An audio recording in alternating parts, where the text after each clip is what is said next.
Popujt të detit dhe pelazgët, misteret që shkatëruan botën antike. A ka lidhje ndërmjet pelazgëve, popujve të detit dhe popullit ton? A janë ilirët, paraardhësit e tyre, dhe rrjedhimisht shqiptarët, paraardhësit e popujve të detit? Rreth vitit 1200 para Krishtit, ndodhi diçka që askush nuk e kishte parashikuar. Brenda disa dekadash, disa nga qytetërimet më të fuqishme të botës antike u zhdukën, jo nga gal, jo gradualisht, por me shpejtësi alarmante, si domino që bien njëri pas tjetrit. Perandoria hitite, rivale e Egjiptit për dominimin e lindjes mesme, u fshi nga harta. Greqia Mikene, bota e Agamemnonit dhe Akilit, u shpërbën në komunitetet vogla të izoluara. Qytetet e pasura tregtare të Bregdetit Levantit u doqën. Troja, qyteti i legjendës, u sulmua, muret e tij u thyen, rrugët e tij u mbuluan me maja shigjetash, maja shtizash dhe mbetje të djegura. Egjipti, Babilonia dhe Asiria mbjetuan, por dolun të dobësuara dhe dëmtuara. Dhe në zemër të gjithë këtij shkatërimi, ishin ata që historianët i quajnë popujt e detit. Kush ishin ata? Nga kishin ardhur dhe çfarë u bë me ta? Por ka edhe një pyetje tjetër, një pyetje që rrallë bëhet, por që prek drejt për drejt historinë tonë si shqiptar. A kanë lidhje popujt e detit me pelazgët dhe nëpërmjet tyre me ne? Para se të hyjmë te grupet specifike, duhet të kuptojmë nga e marrim informacionin. Burimet kryesore janë egjiptiane, dhe kjo nuk është rastësi. Egjipti ishte vendi i vetëm mjaftueshëm i organizuar dhe i qëndrueshëm për të lënë regjistrime të detajuara të ngjarjeve të kësaj periudhe. Burimi i parë, stela e Tanishit, nga koha e Ramzesit II. Kjo stelë përshkruan sulmin e piratëve të njohur si Sherden ndaj Egjiptit në vitin e dytë të mbretërimit të Ramzesit II. Ramzesi II i mundi dhe mori shumë prej tyre si të burgosur dhe më pas i përfshiu në ushtrinë e tij. Madje Sherdenët shërbyen si roja personale e faraonit në betejën e Kadeshit në vitin 1274 para Krishtit. Burimi i dytë, mbishkrimi i madh i Karnakut, nga koha e faraonit Mernekta. Ky dokument i vitit 1208 para Krishtit përshkruan një pushtim masiv, jo thjesht sulm piratësh. Pushtuesit erdhën me familjet e tyre, gra, fëmijë, pleq, të gjithë udhëtonin bashkë me lustëtarit, duke transportuar me karroca gjërat e tyre. Ata nuk po kryenin një sulm, po kërkonin tokë të re për t'u vendosur. Mbishkrimi i Karnakut i liston me emra: Ekuesh, Teresh, Luka, Sherden dhe Shekelesh. Burimi i tretë. Tempulli mortuar i Ramzesit III në Medinet Habu. Ky është burimi më dramatik. Ai përshkruan një sulm edhe më të madh rreth vitit 1177 para Krishtit. Teksti thotë: vendet e huaja bën një komplot në ishujt e tyre, që të gjitha tokat u shkatruan dhe u shpërndan. Asnjë tokë nuk mund të qëndronte para armëve tyre. Koalicioni i ri përfshinte pelset Yiker, Shekelesh, Danuna dhe Ueshish. Ramzesi III i mundi fillimisht në tokë dhe më pas e tërhoqi flotën e tyre në një kurth në deltën e Nilit ku e shkatëroi. Burimi i katërt, letrat nga Ugariti. Kjo qyteze madhe tregtare siriane la letrat e fundit të dëshpëruara të mbretit të saj Amarrapi. Ai u shkronte mbretit të Alashias, armiku erdhi me anijet e tij. Qytetet e mia u dogjën të bën gjëra të këqija në vendin tim. Ai kërkoi ndihmë urgjente. Ndihma erdhi, por tepër vonë. Ugariti u shkatrua. Ndër grupet e popujve të detit, Peleset janë ndoshta më të njohurit, sepse historia tyre vazhdon deri në kohën biblike dhe madje deri në ditët tona. Pikpamja e mbizotëruar në mesin e studiuesve identifikon Peleset me Filistejnët e Biblës. Pas humbjes ndari Ramses III, burimet egjiptiane tregojnë se Peleset u vendosën në rrafshin mbretëtar jugor të Kanaanit. Me kalimin e kohës, ata formuan një konfederat prej 5 qytetesh: Ashdod, Ashkelon, Ekron, Gath dhe Gaza. Kultura e tyre ishte e veçantë. Elemente qytetërime të Geas u përzihen me ndikimet vendase kananite. Filistejnët mbetën forcë e rëndësishme politike dhe ushtarake në rajon, derisa pushtuesit asirian dhe babilonas i shpërndavën në shekujt 8 dhe 6 para Krishtit. Por ka diçka shumë interesante. Emri i tokës së tyre, Filistia, është origjina e fjalës moderne Palestinë. Nga kishin ardhur Pelesët. Shumica e studiuesve tregojnë nga bota e Egjeut, veçanërisht Kreta dhe Qipro, bazuar si në kulturën materiale, ashtu edhe në disa të dhëna gjuhësore. Fjala për sundimtarin filistin ishte Seren, fjale ngjashme me greqishten Tyrannos ose hitiashten Serovanos.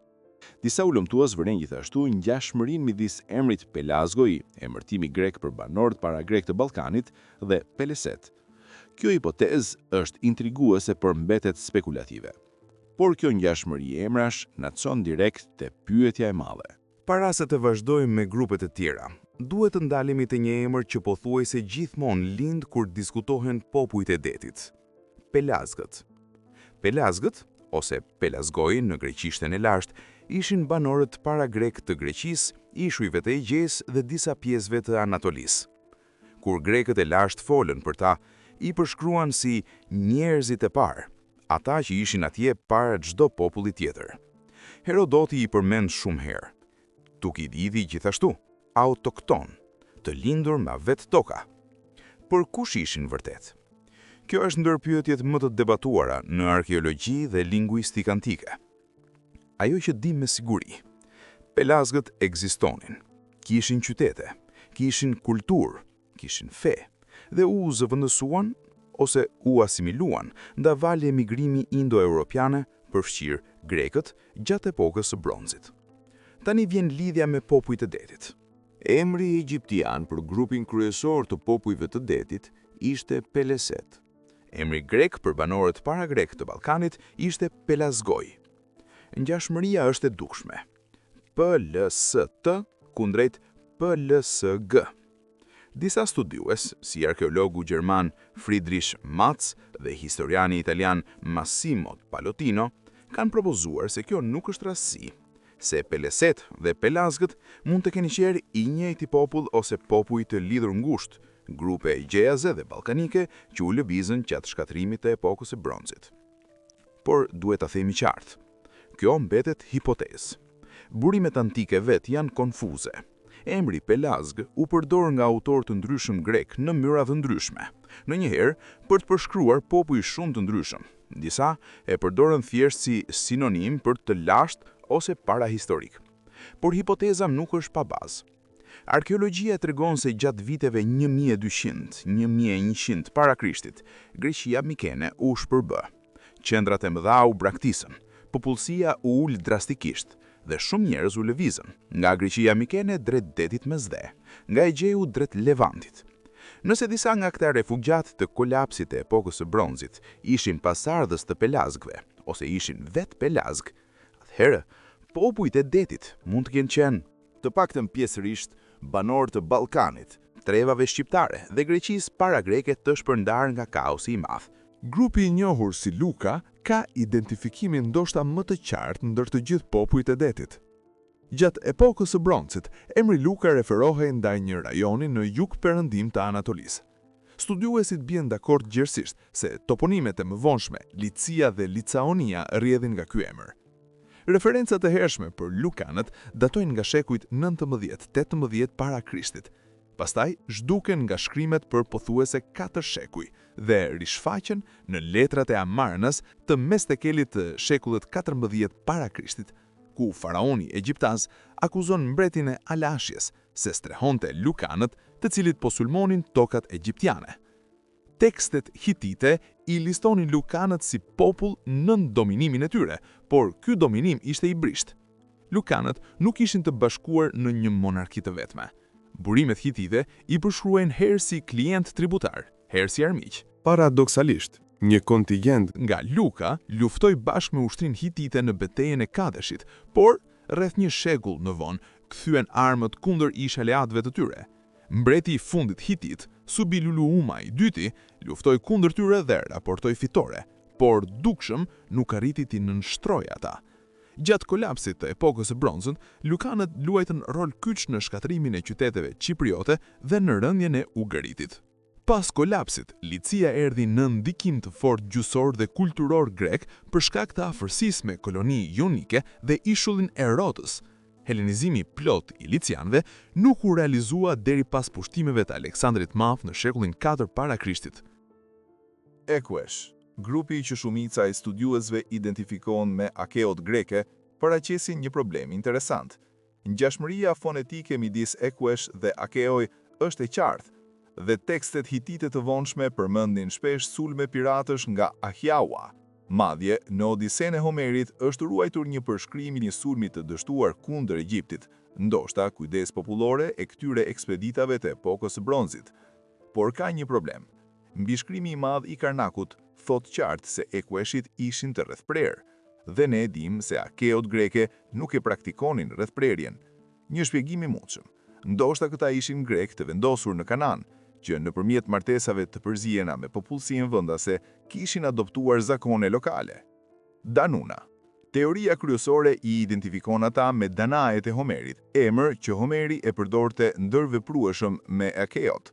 Teoria tjetër i lidh me fisin izraelit të Danit, por kjo mbetet shumë spekulative. Sherdhen janë ndër popujt e detit të përmendur më shpesh në burimet egjiptiane. Teoria më e zakonshme i lidh ata me ishullin e Sardenjës. Ngjashmëria konsonantike SRDN midis ishullit dhe popullit është e qartë. Arkeologjia tregon se Sardenja ishte shtëpi e kulturës nuragjike, ndërtues të kullave karakteristike priguri. Zbulimet arkeologjike tregojnë njerëz të aftë detar me bëroja të rrumbullakta, shpata bronzi dhe kaska me brinj, të ngjashme me përshkrimet egjiptiane të luftëtarëve sherdhen. Shekelesh kanë një nga origjinat më intriguese të propozuara. Teoria kryesore i lidh me Sikilët, popullin që banonte në Sicili gjatë kohave historike. Arkeologjia tregon se Sikilët u shfaqën në Sicili nga fundi i 1000 vjeçarit të dytë para Krishtit, periudhë që përkon me kolapsin e epokës së bronzit. Autorët antik si Tukididi dhe Dionisi Halikarnasit thonë se Sikilët fillimisht jetonin në Italinë qendrore, por u shtynë nga umbrianët dhe sibinat dhe përfënimisht arritën në Sicili. Të resh paraqesin ndoshta lidhjen më dramatike të mundshme me etruskët e Italisë antike. Teoria thot, egjiptianët quanin këtë grup Teresh, grekët i njihnin si Tyrcenians ose Tyrenoi. Sipas Herodotit, Tyrceniansit vinin nga Lidia, Anatolia, por u detyruan të migronin për shkak të fatësirës dhe urisë. Pastaj, sipas kësaj teorie, Tyrceniansit u vendosën në Italinë veriore ku u bën të njohur me emrin Romak, etrusk. Legjenda romake gjithashtu pohonte se themeluesit e Romës ishin pasardhës të emigrantëve trojan, dhe Troja shfaqet në burimet hitite si Terusha, emër i ngjashëm me Teresh. Por kjo teori elegante has probleme serioze. Arkeologjikisht etruskët ose parardhësit e tyre, kultura vilanovane, shfaqen vetëm rreth vitit 900 para Krishtit, 3 shekuj pas kolapsit. Dhe studimet gjenetike tregojnë vazhdimsi të qartë midis etruskëve dhe popullsisë së mëparshme italike. Ueshesh janë ndër popujt të detit më enigmatik, përmendet vetëm në pak dokumente egjiptiane, dhe egjiptianët nuk lanë asnjë përshkrim vizual të tyre. Por fati i tyre dihet. Ramsesi III i vendosi ata në fortesat e tij dhe i vuri nën tributin e tij, duke i detyruar të paguajnë çdo vit me tekstile dhe drith. Pas kësaj, uesheshi zhduken nga shkrimet historike, me shumë gjas u absorbuan në popullsinë vendase, kananite ose egjiptiane. Cheker janë ndër grupet me historinë e dokumentuar më të qartë pas humbjes ndaj Egjiptit. Teoria kryesore i identifikon me Tukrianët, popull që jetonte në Anatolinë veriperëndimore, në jug të Trojës. Ngjashmëria fonetike midis Cheker dhe Tukrianëve është e fortë. Pas humbjes ndaj Ramsesit III, egjiptianët i rivendosën Chekerët në Kanan dhe i udhëruan qytetin e Dor. Ata e transformuan Dorin nga një vendbanim i vogël në një qytet të madh dhe mirë të fortifikuar të epokës së hekurit. Gërmimet arkeologjike tregojnë ngjashmëri të qarta me kulturën materiale mikeneje të vonë. Teksti egjiptian i njohur si Historia e Wenamonit rreth vitit 1100 para Krishtit e quante Dorin qytet i madh i Chekerëve dhe jep edhe emrin e sunditarit të tij, Bedor. Por rreth vitit 1050 para Krishtit, qyteti u dogj deri në themel. Pas shkatërrimit të Dor, shtresët arkeologjike pasardhëse tregojnë praninë fenikiase dhe në shkrimet e vitit 900 para Krishtit, Dori shfaqet si qytet fenikias. Dhe tani arrim të pyetja që audienca shqiptare ka të drejtë ta bëjë. A ka lidhje ndërmjet Pelazgëve, popujve të detit dhe popullit ton? Kjo është pyetja që ka ndarë historian dhe arkeolog për më shumë se 2 shekuj. Tradita historiografike shqiptare, nga Jani Vreto dhe Sami Frashëri deri te studiues modern, ka mbrojtur teorinë e pelazgjizmit, se shqiptarët janë pasardhës të Pelazgëve, banorëve autokton të Ballkanit para çdo vale emigrimi. Në këtë kuadër, Pelazgët janë paraardhësit e ilirëve dhe ilirët janë paraardhësit e shqiptarëve. Çfarë thot shkenca moderne? Lingvistika. Gjuha shqipe është gjuhë indo-europiane e degës paleo-ballkanike. Ka substrat pre-indo-europian, fjalë të lashta pa etimologji të qartë indo-europiane, që disa lingvist i lidhin me substrat pelazgjik. Por gjuha pelazgjike vetë dihet shumë pak, kemi vetëm fragmente dhe glosare. Gjenetika. Studimet gjenetike moderne tregojnë se shqiptarët ndajnë origjinë të lashtë ballkanike me popuj të tjerë të rajonit. Haplogrupet karakteristike shqiptare, sidomos E-13, datojnë nga periudha neolitike dhe bronzore në Ballkanit. Kjo është në përputhje me teorinë e vazhdimësisë autoktone. Arkeologjia. Kultura e epokës së hekurit në Shqipëri dhe rajonet fqinje tregon vazhdimësi me periudhat paraardhëse, jo thyrje dramatike si ato që shihen në Greqi pas kolapsit e epokës së bronzit. Pra, çfarë mund të themi në mënyrë të arsyeshme? Gjatë kolapsit e epokës së bronzit, rreth vitit 1200 para Krishtit, gjithë Ballkani jugor dhe rajoni e Egeas pësoi transformim dramatik. Popuj lëvizën, qytete u zhdukën, kulturat u përshuan. Disa nga këto lëvizje u drejtuan drejt jugut dhe detit dhe mundësisht përfunduan si pjesë e asaj që egjiptianët quajtën popujt e detit. Të tjerë, ata që mbetën ose kthyen në Ballkanin Verior dhe Perdimor, mundësisht janë paraardhësit e ilirëve dhe nëpërmjet tyre të shqiptarëve modern. Nëse kjo hipotezë ka bazë, atëherë popujt e detit dhe shqiptarët mund të ndajnë të njëjtët paraardhës të largët. 2 degë të ndryshme të njëjtit trung pelazgjik ballkanik, të ndarë nga kolapsi i epokës së bronzit. Kjo nuk është e konfirmuar, nuk është e refuzuar. Është terreni i gjallë i hulumtimit historik, por është terreni ku historia jonë, si shqiptar, ka rënjë shumë më të thella se sa mësojmë zakonisht. Kush ishin popujt e detit? Jo një kombi vetëm, jo një shteti vetëm. Ishin grupe të shumëfishta, nga Greqia Mikene, nga Anatolia, nga Egeu, ndoshta nga Ballkani, që lëvizën të gjithë njëkohësisht nën valën e kolapsit të epokës së bronzit. Dhe ndërmjet tyre, ndoshta, ishin edhe Pelazgët, ata njerëz të parë të Ballkanit, të cilët historianët greke i përshkruanin si autokton, si banor të lashtë, pa prejardhje të njohur. Disa shkuan drejt detit dhe u bën popujt e detit. Disa mbetën në Ballkan dhe, sipas hipotezave të shumta, u bën ilirët. Dhe ilirët, nëpërmjet mijëra vitesh vazhdimësie kulturore dhe gjenetike, u bën shqiptarët e sotëm. Kjo nuk është legjendë kombëtare, nuk është mit, është hipotezë serioze, e mbështetur nga gjenetika, lingvistika dhe arkeologjia, që vazhdon të hulumtohet.